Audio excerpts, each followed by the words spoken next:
તમને ખબર છે તમારો વિરોધ કોની સામે છે?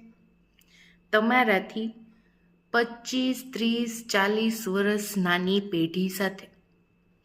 જ્યારે તમે આ દુનિયામાં જન્મ્યા, મોટા થયા, જુવાન થયા, લગ્ન કર્યા, સંસારને સમજી લીધો, ઓલમોસ્ટ તમારી અડધી જિંદગી વહી ગઈ ને, ત્યારે આ પેઢી જન્મી છે. અને તમારો બધો ગુસ્સો, બધો વિરોધ, બધો દોષનો ટોપલો આ નવી પેઢી ઉપર છે. કેમ? શું કામે? તમે તો દુનિયા જોઈ લીધી છે. અને જે લોકો દુનિયામાં હજી જોવા આવ્યા છે, હજી ઉગીને ઊભા થાય છે, એને તમે આટલું બધું કહો છો.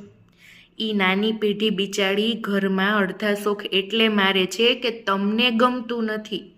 1000 વસ્તુ એ લોકો એટલે વિચારે છે કે તમને પસંદ નથી. સમજી ગયા?